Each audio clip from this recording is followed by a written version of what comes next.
When you step onto the first tee of a high-end golf course, you are stepping into a manufactured paradise.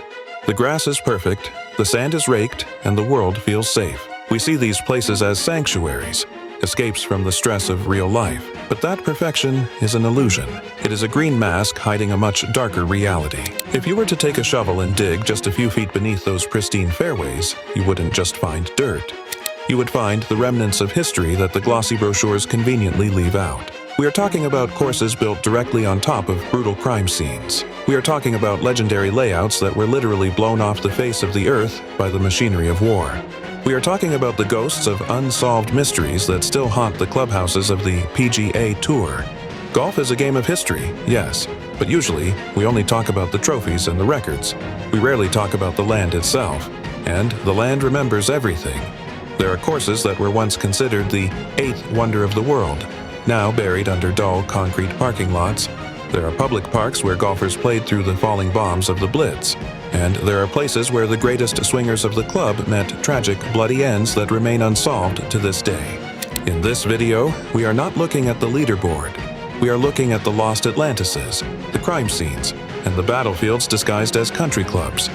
We are going to unearth the forgotten golf courses where history and tragedy was truly made. Put away your scorecard. This is the dark history of the game. To understand our first story, you have to go back to the Roaring '20s. This was the Jazz Age, and in the world of golf, there was one course that stood above them all, the Lido. Located on the shores of Long Island, New York, the Lido wasn't just a golf course, it was an engineering miracle. Famed architect C.B. Macdonald didn't just design it. He built the land itself, using massive dredgers to pump millions of cubic yards of sand from the ocean floor to turn a swamp into the greatest links course in America. When it opened, it was mythical. It was the playground of financiers and the titans of industry, spoken of in the same breath as St. Andrews and Augusta National. For 20 years, if you were anyone who mattered, you played the Lido. But miracles are fragile. The Lido didn't die from bankruptcy or a lack of members, it was destroyed by the U.S. Navy. When World War II hit in the 1940s, the military seized the property. They didn't care about the perfect greens or the strategic bunkers. They saw a flat space for a naval base. Almost overnight, the bulldozers arrived. They flattened the rolling dunes, filled in the legendary lagoons, and paved over the fairways to build barracks and runways. The greatest course on Earth was erased. For decades, the Lido was the Atlantis of golf. A ghost story that architects wept over while looking at old black and white photos. The land eventually became a housing development. Today, people drive over those suburban streets, totally unaware that the skeleton of a masterpiece lies beneath the asphalt. But this story has a twist that is unfolding right now. The legend of the Lido refused to die. In a massive project that was just completed in 2023, the course was cloned. Developers in Wisconsin used old GPS data and aerial photos to rebuild the Lido, hole for hole, in the sand barrens of the Midwest. It is a ghost brought back to life. It's a triumph of restoration, but it's also a haunting reminder of how easily our history can be destroyed, and how hard we have to fight to bring it back. Let's move from a story of destruction to a story of violence. If you follow professional golf, you know the name Baltusrol. It is golf royalty, a host of 7 U.S. Opens and 2 PGA Championships. But have you ever stopped to wonder about that name? Baltusrol. It sounds mystical, but it's actually a contraction of a name, Baltusrol. Baltusrol was not a golfer. He was a murder victim. In 1831, the land that is now this prestigious club was a quiet farm. Baltusrol was a 61-year-old farmer living there with his wife. He was known as a hard-working, frugal man, a reputation that would cost him his life. Rumors spread through the local taverns that the old farmer was hiding a fortune in gold somewhere in his farmhouse. On a freezing night in February, 2 men stormed the property. They dragged Baltus out of his bed, beat him mercilessly, and demanded the gold. When he insisted he had no fortune, they became enraged. They tied him up and left him to die in the freezing sleet while they ransacked the house. His wife managed to escape into the woods to get help, but by the time authorities arrived, Baltusrol was dead. The treasure the killers were looking for? It never existed. The killers were never fully brought to justice in a way that satisfied the locals, and the crime left a stain on the land. Decades later, when the golf course was built, the founders made the macabre decision to name the club after the victim. To this day, the history hangs heavy over the club. The original farmhouse is gone, but the site is marked. For over a century, caddies and grounds crew have reported strange sensations near the area, sudden drops in temperature and the feeling of being watched. When the pros tee it up at a major championship here, they are playing on ground that was consecrated by a brutal, senseless crime. It's a stark reminder that before this was a game, it was a crime scene. Most golfers will cancel a round if there's a light drizzle. But in 1940, the members of the Richmond Golf Club in London faced something much worse: the Blitz. Nazi Germany was bombing London day and night.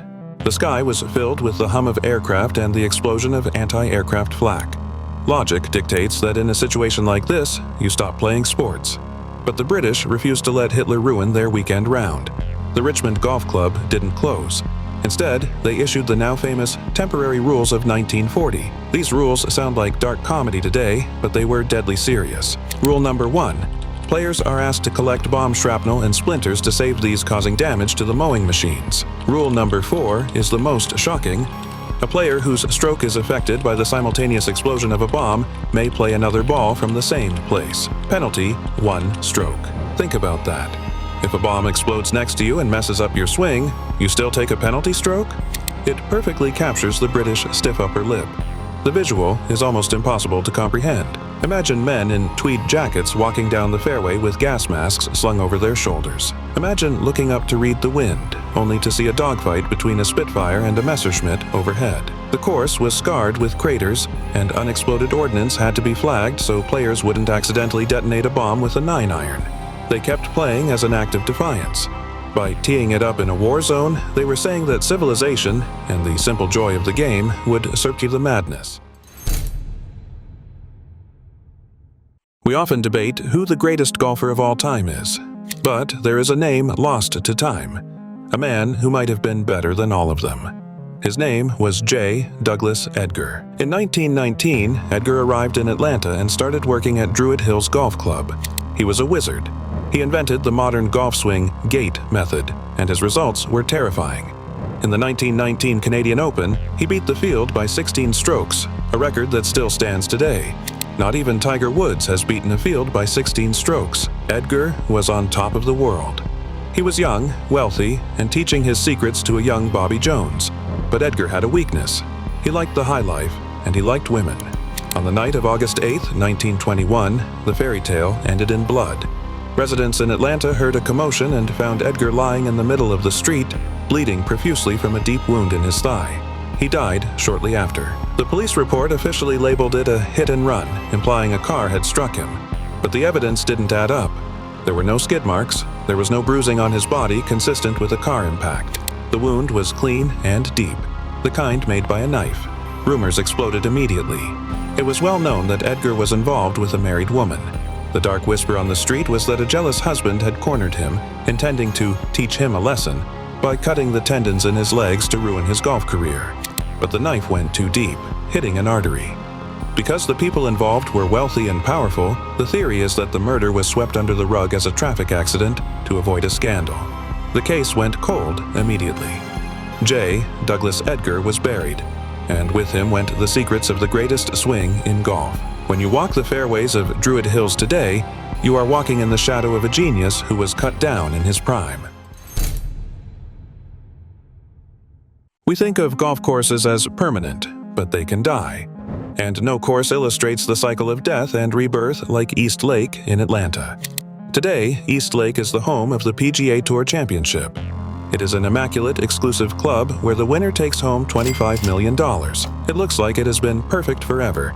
But if you saw East Lake in 1980, you wouldn't have recognized it.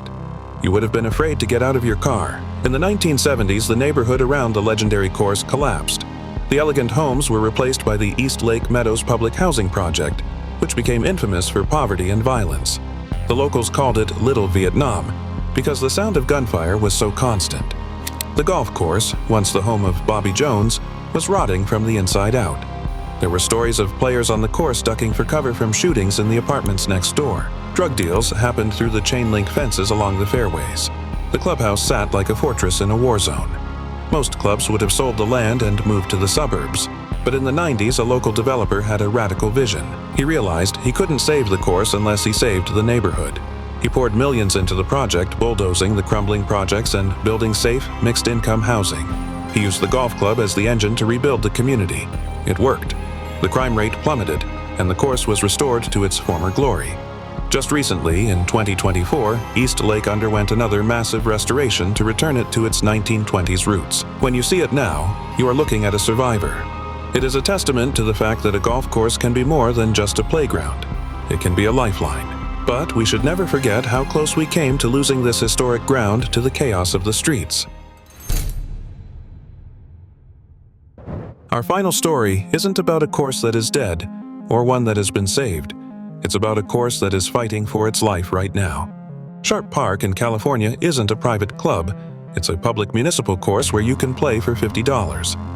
But it was designed by Alistair Mackenzie, the same genius who built Augusta National. It is a working man's Augusta, a rare place where the average person can experience architectural greatness. But for the last decade, Sharp Park has been the target of a massive political war. Environmental groups have been trying to shut it down to protect the habitat of the California red-legged frog and the San Francisco garter snake. They argue the course harms the ecosystem. They have launched lawsuits, protests, and lobbying campaigns to bulldoze the fairways and turn the land into a nature preserve. On the other side, a coalition of golfers and historians are fighting to save it, arguing that destroying a public Mackenzie course would be a cultural crime. The battle has been ugly. The course has suffered from deferred maintenance because the city is afraid to invest in something that might be closed tomorrow. This story matters because it shows how fragile golf history is. We assume that because a course was designed by a legend, it is safe. Sharp Park proves that isn't true. Right now, the fate of this masterpiece hangs in the balance, waiting to see if it will survive or if it will join the Lido in the graveyard of lost courses. We play this game for the moments of joy. We walk over the fairways chasing a little white ball, rarely thinking about the ground beneath our feet. But, as we've seen today, the ground has a memory. Every time you take a divot, you are scratching the surface of history. Maybe you are standing on the site of a forgotten military base. Maybe you are walking through the scene of a century-old mystery. Or maybe you are playing on a course that was snatched back from the jaws of extinction. These courses are more than just patches of grass. They are witnesses. They have seen wars, crimes, and incredible resurrections. So, the next time you are standing on a tee box, take a second to look around. Look past the flagstick. Look at the land. Wonder what happened there. Because the true history of golf isn't found in the record books. It's buried in the dirt. If you enjoyed this deep dive into the dark side of golf, hit that like and subscribe button. It helps these stories get found. And tell us in the comments, do you know of a local course with a dark legend or a forgotten past? I'll see you on the next tee.